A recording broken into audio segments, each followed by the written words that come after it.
Assalamualaikum warahmatullahi wabarakatuh. Kita awali dari dasar filosofinya. Mengapa sih orang itu kok disarankan mengalah? Kira-kira filosofi apa yang melatar belakanginya? Yang pertama, orang Jawa punya filosofi, ini dulu pernah kita bahas juga, memayu hayuning bawono, mengidealkan hidup kesemestaan yang harmonis, tidak saling nabrak, tidak saling balapan, apalagi saling jegal. Kalau bisa hadir kita, itu kalau diterjemahkan letterlek itu, memayu itu memperindah, mempercantik. Mempercantik hayuning bawono, indahnya alam semesta. Bawono itu sudah indah, kehadiran kita semoga menambah indahnya atau menegaskan keindahannya. Dan itu sulit kalau mindset kita mindset menang kalah. Mindset kita harus mindset harmonis, saling mendukung, saling menguatkan. Jadi kalau jegal-jegalan, ya akhirnya kita relakan saudara kita jelek, saudara kita buruk, saudara kita jatuh. Yang penting aku kelihatan baik, aku kelihatan unggul. Atau balapan, atau saling jegal. Nah, di titik ini maka filosofi wani ngalah tadi jadi relevan. Jadi yang ada di pikiranku adalah kenyamananmu, kebahagiaanmu, ketentramanmu. Engkau juga begitu. Itu akhirnya yang terjadi apa? Bukan saling jegal, tapi saling mengalah. Sampean dulu, Anda monggo sampean dulu, ndak enak saya. Nah, jadi hidupnya jadi tidak kemerungsung. Kita yakin bahwa saudara kita tidak akan mengkhianati kita, yang sana juga begitu. Orang bisa saling mengalah itu pasti diawali saling percaya. Dan didasari oleh mindset untuk memayu hayuning bawono. Kita ingin harmonis. Yo, ini nggak usah jauh-jauh dengan sesama yang senusantara, dengan saudaramu sendiri, temanmu sendiri, bahkan pasanganmu sendiri. Yo harus punya cara pandang ini. Kalau tidak ada yang mau ngalah, itu kan sama dengan tidak ada yang mau berkorban. Semua ingin mengambil keuntungan. Kalau yang ada ini, berat sekali hidup kita. Kita akan serba curiga dengan siapapun yang ada di sekeliling kita. Akhirnya cara pandang kita jadi negatif, penuh prasangka. Jangan-jangan saya nanti dikhianati, jangan-jangan saya dicurangi, jangan-jangan teman saya cuma ingin memanfaatkan saya saja. Terus pikiran kita begitu, tidak tenang. Jadi basic filosofi yang pertama, mengalah itu ya memayu hayuning bawono. Biar hidup ini indah. Kalau nyaman, tentram, saling mendukung, saling menguatkan, tidak saling rebutan tapi saling berbagi, saling memberi, saling mengalah, itu indah, harmonis. Ya meskipun yang kayak gini enak kalau diomongkan, diceramahkan. Begitu kalian turun, mbok nanti balik ke kampus saja kan sudah mulai kompetisi. Kalian masuk kelas sudah mulai lirak-lirik, ini temanku kemarin dapat A atau dapat B ya. Yang sudah mau seminar sopo ya, yang sudah mau lulus sopo ya, kamu terus begitu. Hidupmu dikejar-kejar terus, kompetisi. Nanti begitu lulus ganti, kamu lirik kiri lirik kanan, yang sudah nikah sopo ya. Nanti begitu nikah, nanti baru lagi yang sudah punya anak duluan, yang mapan duluan ya siapa. Kamu kompetisi tidak ada habisnya. Sampai nanti usia tua 60-an, 70-an, kamu juga masih lirik-lirik. Ini yang mati duluan sopo ya. Loh, kapan kamu istirahatmu, menikmati hidupmu, tiap hari kompetisi? Baik, yang kedua, ini juga termasuk yang diomongkan enak, tapi kita sadar tapi tidak operatif. Kesadaran bahwa kalau sudah rezeki, ya tidak akan pergi dari kita. hidup ini kita masing-masing sudah ada jatahnya.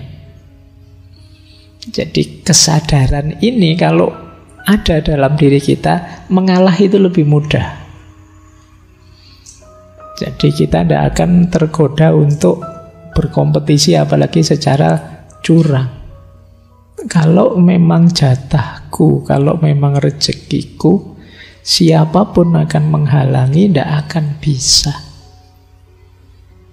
Kalau sudah ditetapkan oleh Allah, ya sudah, kita akan ketemu dengan rezeki kita itu. Loh, ini sudah lama kita tahu teorinya, tapi kita sering tidak sadar dalam praktek hidup sehari-hari. Jadi seolah-olah kalau kita merasa milik kita, jatah kita, merasa dirampas orang, terus kita kumat ndadi kaya kehilangan apa. Padahal kita tahu kalau itu jatah kita, ya pada akhirnya akan kembali ke kita. Ini filosofi kedua. Semoga nanti tidak ada yang tanya, kalau gitu kita santai saja ya Pak, males-malesan saja ya Pak. Nah, pikiranmu mesti ke situ nanti. Nanti dulu kita pahami pelan-pelan. Baik, jadi tapi kan kita menerima kalau saya bilang hidup kita ini masing-masing sudah ada jatahnya. Sampai di sini dulu saja, jangan ditafsir aneh-aneh. Kalau oke, berarti kita lebih mudah untuk bisa mengalah. Tapi kalau mindset kita tidak bisa Pak, jatah itu ya harus kita rebut. Hidup ini rebutan. Siapa paling aktif dia dapat paling banyak. Ya tidak tahu lagi kalau mindsetnya berbeda. Makanya bulan ini saya kasih judul cara pandang yang berbeda. Ini yang kedua. Yang ketiga, ini nyambung memayu hayuning bawono tadi. Orang Jawa itu sangat mengutamakan solidaritas sosial, kerukunan, keguyupan. Itu jadi nilai yang sangat diutamakan. Itulah kadang-kadang ada orang kritik, wah orang Jawa itu kok seneng basa-basi ya, kalau di depan senyum, tapi ya malah. Karena mereka lebih mengutamakan keguyupan. Jadi ndak apa-apalah ada yang ganjel, ndak apa-apa saya ada ndak enaknya, tapi jangan sampai kebersamaan ini pecah. Nah, itu yang menyebabkan kadang-kadang orang kritik begitu tadi. Nah, kalau kita filosofinya kebersamaan, nanti tabrakan dan saling jegalnya mesti agak berkurang. Jadi mengutamakan solidaritas sosial. Tidak apa-apalah saya pilihannya ini, kamu pilihannya itu. Kita masih temen toh. Jangan sampai hanya beda pilihan terus kita pecah. Padahal nanti yang kita pilih terus ganti kubu. Kamu sudah terlanjur gegeran, kamu sudah terlanjur marah-marahan sejak 5 tahun yang lalu, sekarang mau diperpanjang lagi. Nah, ayo kita kedepankan solidaritas, kebersamaan. Apapun yang terjadi kan tidak mengubah kenyataan bahwa kita ini bersaudara. Kita ini sama-sama ada di ranah yang sama. Kita ada di lapangan yang sama. Terus yang keempat, jiwa mengalah itu bisa tampil dengan mindset, apa sih dunia ini? Ada yang lebih hakiki yang harus kita perjuangkan. Jadi kalau sekedar kejayaan duniawi, kemewahan duniawi, kesuksesan duniawi, monggo saja. Saya tidak rebutan. Ini mindset, kesadaran bahwa ada yang lebih hakiki dalam hidup ini. Jangan sampai dibalik. Harusnya dunia adalah bekal kita untuk akhirat yang lebih hakiki. Kalau dibalik nanti yang akhirat kita korbankan demi kejayaan duniawi. Nah, ini namanya orang yang sadar ada yang lebih hakiki. Jangan sampai kita mengorbankan yang ini. Bahwa kita harus memperjuangkan pilihan dan aspirasi kita, iya. Tapi jangan mengorbankan yang lebih hakiki. Misalnya terus kalian bikin berita-berita hoax. Itu kan mengorbankan yang lebih hakiki. Kamu tahu bahwa itu bohong, tapi kamu blow up saja, mumpung menguntungkan pilihanku. Nah ini berarti kesadaran ini tidak ada di kalian. Kalau kesadaran ini tidak ada, sulit orang ngalah. Jadi orang ngalah itu karena sadar yang dia pasrahkan, yang kemenangan yang dia berikan ke yang lain, itu bukan sesuatu yang hakiki. Monggo sajalah, kalau cuma uang, kalau cuma ketenaran, kalau cuma kejayaan, kesuksesan duniawi, monggo saja. Saya ndak kemerungsung untuk rebutan di situ. Nah ini kesadaran akan yang lebih hakiki. Kemudian ini juga kuat di Jawa, rasa malu dan harga diri. Malu kalau saya ini kelihatan kemerungsung sekali, kelihatan semangat sekali mengejar yang duniawi. Nah ini rasa malu. Nah, malu saya kalau masih tergoda dengan yang itu, malu saya. Malu ini sebenarnya kelihatan sederhana, tapi kalau dalam dunia tasawuf ini makomnya tinggi. Orang bisa jadi orang baik itu antara lain karena masih punya rasa malu. Pingin sih ya korupsi, tapi malu Nanti kalau ketahuan betapa jatuh hancur semuanya. Nah, ini rasa malu. Boleh nanti kalau ada yang pingin nulis tesis ya, malu sebagai solusi pemberantasan korupsi misalnya. Nah, karena orang kalau sudah tidak tahu malu itu sulit direm. Yang bisa ngerem merasa dalam dirinya sendiri, rasa malu tadi. Makanya dalam tasawuf itu ada makom namanya muraqabah. Makom muraqabah itu makom seseorang yang merasa diawasi terus oleh Allah. Karena merasa diawasi terus oleh Allah, maka dia merasa tidak nyaman, malu kalau melakukan yang buruk-buruk. Jangankan yang buruk-buruk, yang tidak pantas saja kadang juga malu. Kenapa? Sadar bahwa Allah selalu lihat saya.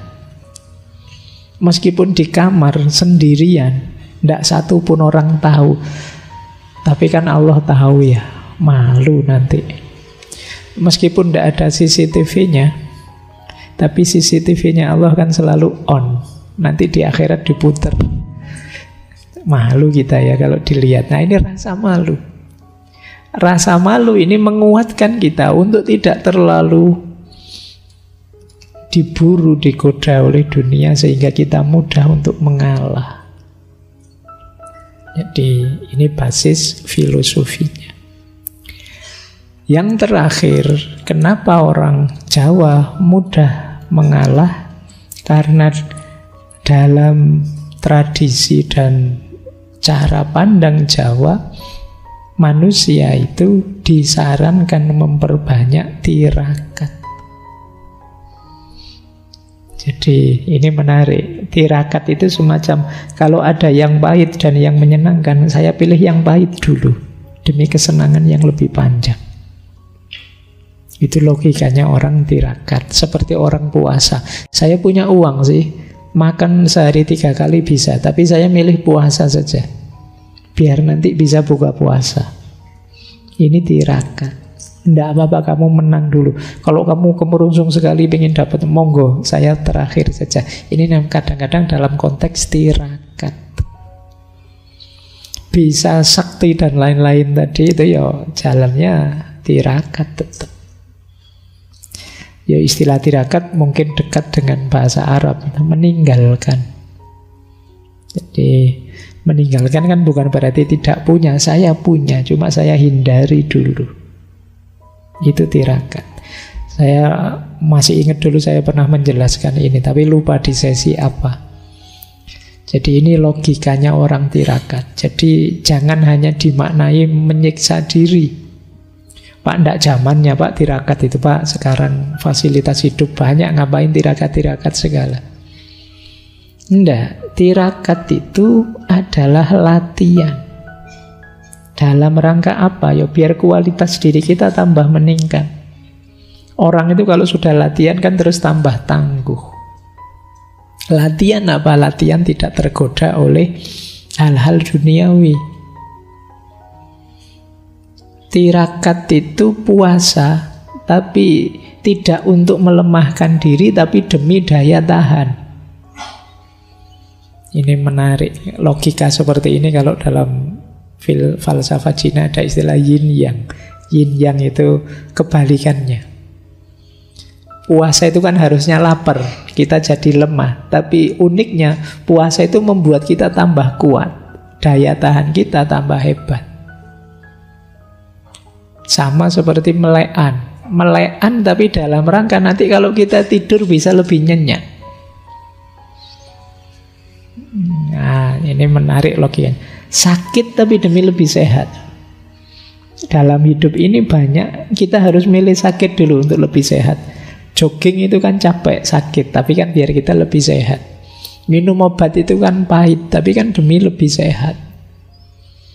Kalian menghindari minyak-minyak itu kan pahit. Wong minyak itu gurih, enak. Apalagi daripada ndak makan nasi, mending kan kamu sering begitu, ndak nasi, ndak gorengan, ndak itu kan sering menyiksamu. Tapi dari sakit ketersiksaan itu melahirkan kesehatan. Jadi sunnatullahnya orang hidup itu begitu.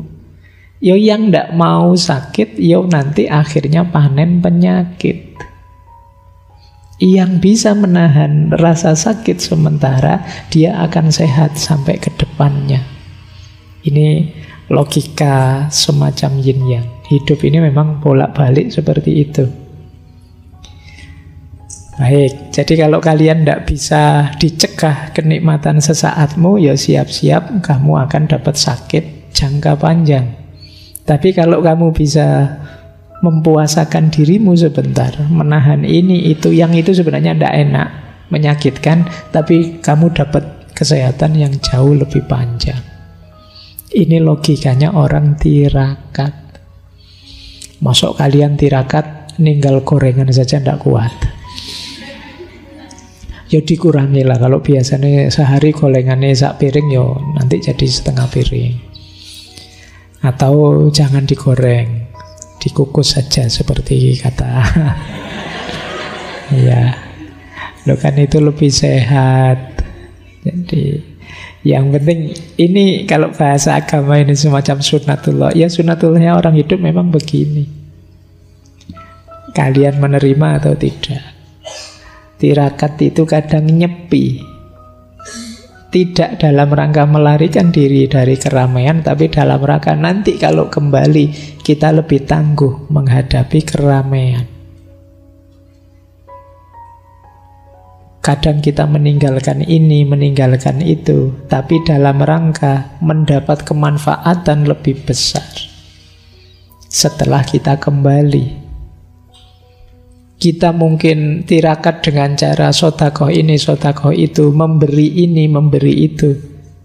Tapi jangan lupa, ketika kita melepas banyak hal, kita juga mengalami banyak kelegaan. Melepaskan itu kan melegakan. Selama ini kita punya banyak beban, tapi begitu kita lepaskan kan kita lega. Anak-anak muda menerjemahkannya kebebasan. Jadi kalian kadang-kadang berjuang demi kebebasan tapi pelit. Pelit itu berarti kalian diikat oleh banyak hal, tidak mau berbagi. Ya kalau begitu kalian sebenarnya tidak merdeka. Kalian tergantung pada banyak hal duniawi yang kamu miliki. Akhirnya kamu pelit. Ya Pak, cirinya orang bebas, orang merdeka itu tidak pelit. Dia tidak terikat dengan hal-hal duniawinya. Baik, jadi mengalah di antara filosofinya adalah tirakat dalam rangka melatih diri kita. Oke, untuk malam hari ini saya cukupkan sekian dulu. Mohon maaf kalau ada yang kurang berkenan, mungkin 1-2 kekurangan apa, mohon dimaklumi. Kalau ada kekhilafan, kealpaan yang teman-teman ngerti benernya seperti apa, ya silahkan disampaikan. Kurang lebihnya mohon maaf. Wallahul muwaffiq, wallahu a'lam bissawab. Wassalamualaikum warahmatullahi wabarakatuh.